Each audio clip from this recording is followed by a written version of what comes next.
Now we have to come to topic 2, that is sectors in India.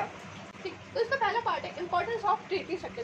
Territory sector क्यों importance, उसके कुछ importance बताना है. ठीक है, तो पहला पॉइंट है टेरिटरी सेक्टर जो है वो लार्जेस्ट प्रोड्यूसिंग सेक्टर है इंडिया.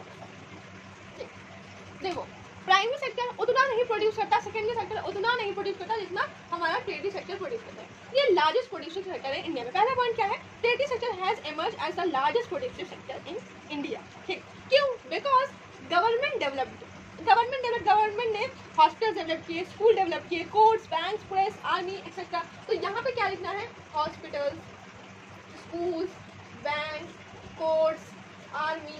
ठीक, इसमें ये सब लिखा हुआ एक्सेट्रा. ठीक, गवर्नमेंट ने ये सब डेवलप किया.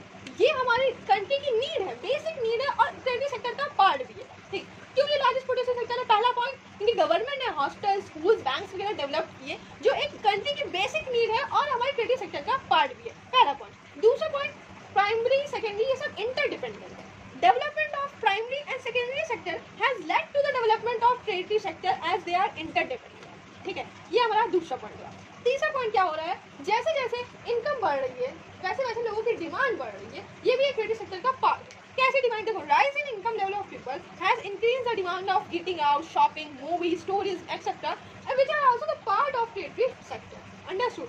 फोर्थ पॉइंट हमारा कह रहा है कि न्यू सर्विस जो आईटी के बेस में, आईटी का information and communication technology, internet, जो न्यू सर्विसेज आ रही है इंटरनेट पे, वो बहुत ही इंपॉर्टेंट सर्विस है, बिकम एसेंशियल एंड इंपॉर्टेंट. ठीक, और ये भी बहुत तेजी से बढ़ रहा है. This service are also growing rapidly. ये भी सर्विस टेरिटरी सेक्टर के अंदर ही है. Last but not the least point, green revolution जो है उसने भी टेरिटरी सेक्टर में बूस्ट दिया है ग्रो होने के लिए. ठीक, अब हमने कौन कौन से पॉइंट्स पढ़े एक बार हम फिर से देख सकते हैं. ठीक, importance of territory sector. Teritory sector has emerged as the largest producing sector in India because first point, government developed hospitals, schools, bank, courts, armies that are the basic need of country and are part of teritory sector. ठीक, development of primary sector and secondary sector is led to the development of teritory sector because they are interdependent. ठीक, next point, rise in income level of people has increased the demand of eating out, shopping, movies, tourism, etc., which are also the part of teritory sector. Next point, new services that are based on IT means information and communication technology, internet have become essential and important, and these services are growing also rapidly. ठीक, green revolution also gave a boost on teritory sector. ठीक, कितने point हमने पढ़े? 1 2 3 4 5. These are the 5 points that are important of teritory sector. Now next to the second part, we are going to study underemployment or discuss employment. ये क्या है? इसकी बस इतनी definition है.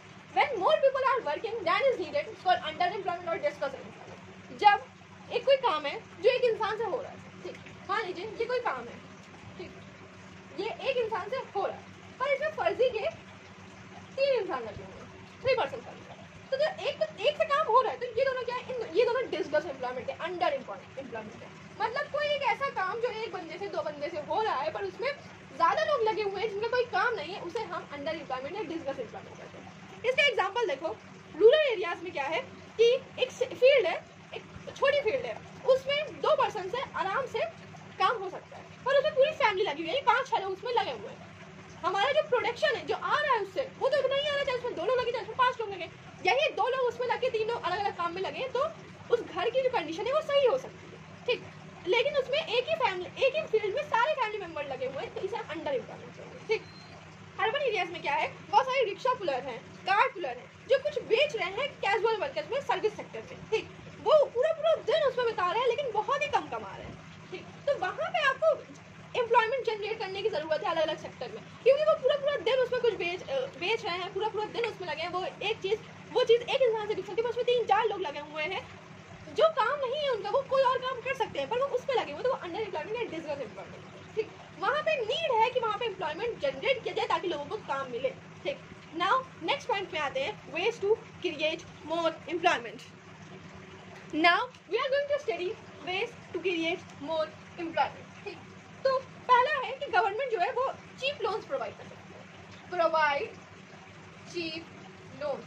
पहला पॉइंट क्या है, अगर गवर्नमेंट चीप लोन्स प्रोवाइड करेगी किसे, फार्मर्स को, तो वो और फार्मिंग कर सकते हैं, बेस्ट इक्विपमेंट ला सकते हैं, कई क्रॉपिंग की यहाँ पे प्रैक्टिस कर सकते हैं, पूरे ईयर एम्प्लॉयड रहेंगे. तो पहला पॉइंट है, government can provide cheap loan to the farmer so they can do farming with best equipments and practice multiple cropping to remain employed throughout the year. पहला पॉइंट.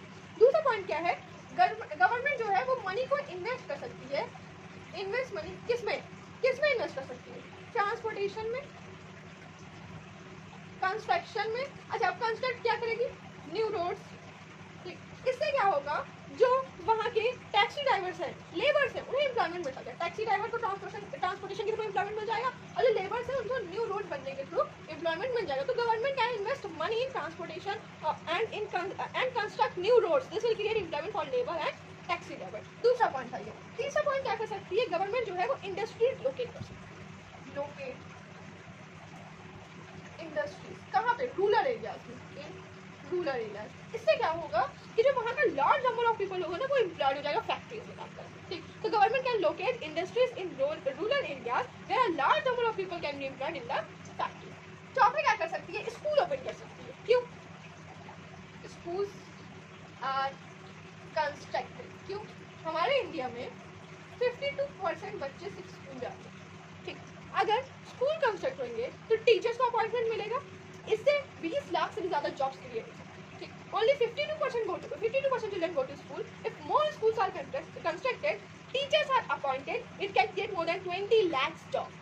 ठीक, पांचवा क्या कर सकती है कि टूरिज्म एज अ सेक्टर को improve कर सकती है। ये 35 लाख से भी ज्यादा जॉब क्रिएट करता है। ठीक, टूरिज्म को इम्प्रूव कर सकती है। टूरिज्म एक सेक्टर है, उसे इम्प्रूव कर सकती है। इससे क्या होगा? If tourism as a sector is improve, it can generate more than 35 lakh jobs. ठीक, 5 पॉइंट हमने पढ़े, एक बार फिर से रिकैप कर सकते हैं। ठीक, पहला point, government can provide cheap loans to the farmer so they can do farming with best equipments and practice multiple cropping to remain employment throughout the year. Second क्या कर सकती है? Government can invest money in transportation and construct new road. This will create employment for labours and taxi drivers. Third क्या कर सकती है? Government can locate industries in rural areas where a large number of people can be employed in the factories. Fourth क्या कर सकती है कि 52% बच्चे से स्कूल जाते हैं, only 52% children go to school. If more schools are constructed, teachers are appointed and it can create more than 20 lakhs jobs. ठीक, टूरिज्म को इम्प्रूव कर सकती है। 5वें पॉइंट में, tourism sector is improve, it can generate more than 35 lakh jobs.